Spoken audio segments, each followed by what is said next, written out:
And feeding ನನಗೆ ನಿಜವಾಗ್ಲೂ ಅದು ನನಗೆ ನೋವಾಯಿತು sir.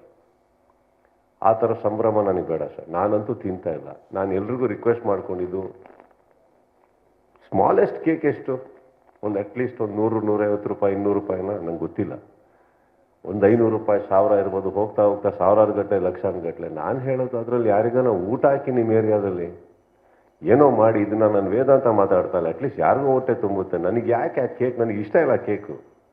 Let me tell you something about the cake sir. It's a beautiful thing I realise recently. ನನ್ನ ಮುಂದೆ ಒಂದಿಷ್ಟು ಕೇಕ್ಸ್ ಇಟ್ಟಿದ್ರು ಲಾಸ್ಟ್ ಟೈಮ್, ಎಲ್ಲ ಸ್ನೇಹಿತರು ತಂದು. ಇವರು ಇದ್ದರು ಮನೆಯಲ್ಲಿ. ಬರ್ತ್ಡೇ ಅಂದರೆ ಈಗ 1ನೇ ತಾರೀಕು ರಾತ್ರಿ ಅಂದ್ಕೊಳ್ಳೋಣ ಸರ್. ಓಕೆ, 1ನೇ ತಾರೀಕು ಬರ್ಡೇ ಯಾವಾಗ ಸೆಲೆಬ್ರೇಷನ್ ಅಂತ ನೀವು ಮತ್ತೆ ಕನ್ಫ್ಯೂಸ್ ಆಗ್ಬಿಡಿ ಸರ್. 2ನೇ ತಾರೀಕಿಗೆ ಕಾಲಿಡಬೇಕಾದ್ರೆ 1ನೇ ತಾರೀಕಿಗೆ ವೆಲ್ಕಮಿಂಗ್ ಅಂತಾರೆ. ಸೊ ಆ 1ನೇ ತಾರೀಕು ರಾತ್ರಿ ಒಂದು 5-6 ಕೇಕ್ಗಳು ಜೋಡಿಸಿದ್ರು ಎಲ್ಲರೂ. ಒಂದೊಂದಕ್ಕಿಂತ ಒಂದೊಂದು ಕಾಂಪಿಟೇಷನಲ್ಲಿ ಚೆನ್ನಾಗಿತ್ತು. ನನಗೆ ಖುಷಿ ಆಗ್ತಾಯಿತ್ತು, ಏನು ಈ ಥರ ಎಲ್ಲ ಮಾಡ್ತಾರೆ ಶೆಫ್ಸ್ ಅಂತ. ಯಾಕಂದ್ರೆ ನಮಗೆ ಕುಕ್ಕಿಂಗ್ ಇಂಟ್ರೆಸ್ಟ್ ಇರೋದ್ರೆ ಆ್ಯಂಗಿಲ್ಲ ನೋಡ್ತಾ ಇದ್ದೆ. ಕೇಕ್ ಬಂತು 12 ಗಂಟೆಗೆ, ಇನ್ನೇನು 10 ಸೆಕೆಂಡ್ ಇದೆ ಅಂದಾಗ 10, 9, 8, 7 ಎಲ್ಲ ಸ್ಟಾರ್ಟ್ ಆಯಿತು. ಬರ್ಡೇ ಸ್ಟಾರ್ಟ್ ಆಯಿತು. ಎಲ್ಲ ಕೇಕ್ ಕಟ್ ಮಾಡಿದ್ವಿ. ಕೇಕ್ ಕಟ್ ಮಾಡಿ ಸೆಲೆಬ್ರೇಷನ್ ಸ್ಟಾರ್ಟ್ ಆಯಿತು. 3/4 ಅವರ್ ಆದಮೇಲೆ ಎಲ್ಲರೂ ಅವ್ರವ್ರ ಪ್ರಪಂಚದಲ್ಲಿದ್ದರು. ಓಡಾಡಿಕೊಂಡು ತೇಲಾಡ್ಕೊಂಡಿದ್ದರು. ಕೇಕ್ನ ನೋಡ್ತಾ ಇದ್ದೆ ನಾನು. ಕೇಕ್ನ ನೋಡ್ಬೇಕಾದ್ರೆ ನನಗೆ ಅನಿಸಿದ್ದು, ಅಬ್ಬಬ್ಬಬ್ಬ ಹೆಂಗೆ ಕೆಟ್ಟದಾಗಿ ಬಿದ್ದಿದ್ದಾವೆ ರೂಮಲ್ಲಿ ಅಂದರೆ ಒಂದೊಂದು ಟೇಬಲ್ ಮೇಲೆ, ಕೇಳೋರಿಲ್ಲ. Okay, I realized one thing that day. Everybody wants a piece of the cake. Nobody wants the cake. Okay?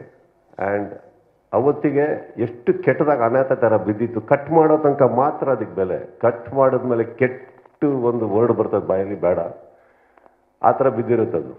ಈ ಚಂದಕ್ಕೆ why are you wasting money? If you want to celebrate me, if you want to celebrate my birthday, please come, ಬನ್ನಿ, ಕುತ್ಕೊಳ್ಳೋಣ, wish ಮಾಡಿ, drink ಹಾಕೋಣ, ಬೇಕಾದ್ರೆ ಏನೋ ಮಾಡೋಣ. ಈ ಕೇಕ್ ಯಾಕೆ? ಇದು ಏನಕ್ಕೆ ಈ ಸಂಪ್ರದಾಯ? ನನಗೆ ಬೇರೆಯವ್ರ ಬಗ್ಗೆ ಬೇಡ. I am not gonna generalise this. Each one have got their own way. ಕೆಲವ್ರು ಒಂದೇ ಒಂದು ಚಿಕ್ಕದು ಹನಿ ಕೇಕ್ ಇಟ್ಕೊಂಡು ಕಟ್ ಮಾಡೋದು ನೋಡಿದ್ದೀನಿ, ಅದಕ್ಕೆ ಅಷ್ಟೇ ಬೆಲೆ ಇರುತ್ತೆ. I stopped it that day sir.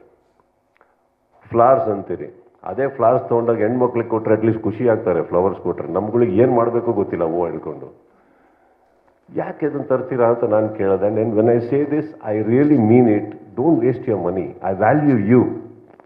ನೀವು ಬಂದವತ್ತು ವಿಶ್ ಮಾಡಿದ್ರೆ ನಿಮಗೆ ಕೊಡೋ ವ್ಯಾಲ್ಯೂ ನಾನು ನಿಮ್ಮ ಗಿಫ್ಟ್ಸ್ಗಳಿಗಾಗಿ ಇನ್ನೊಂದಕ್ಕೆ ನಾನು ಖಂಡಿತ ಕೊಡ್ತೀನಿ ಅಂತ ಅನ್ಕೊಂಬೇಡಿ. ನನಗೆ ಬೇಡಿ. ಏನು ಬೇಕು ಅನಿಸುತ್ತೋ ಸಂಪಾದಿಸ್ತಾ ಇದ್ದೀನಿ, ತೊಗೊತೀನಿ. ಮಿಕ್ಕಿದ್ದು ಬೇಡ. ಅದಕ್ಕೋಸ್ಕರ ಸ್ಟಾಪ್ ಮಾಡದೆ ಹೊರತು ಏನಿಲ್ಲ. ಆ್ಯಂಡ್ ಇನ್ನು ನನ್ನ ಫ್ಯಾನ್ಸ್ ವಿಚಾರ ಬಂದರೆ, ಇವ್ರದ್ದು ಸಂಘಗಳಲ್ಲಿ ಸಿವಿಲ್ ವಾರ್ ನಡೆಯುತ್ತೆ ಪ್ರತಿ ವರ್ಷ. ಇವರಲ್ಲೇ ಒಳ್ಳೆಯ ಹುಡುಗರು ಪಾಪ.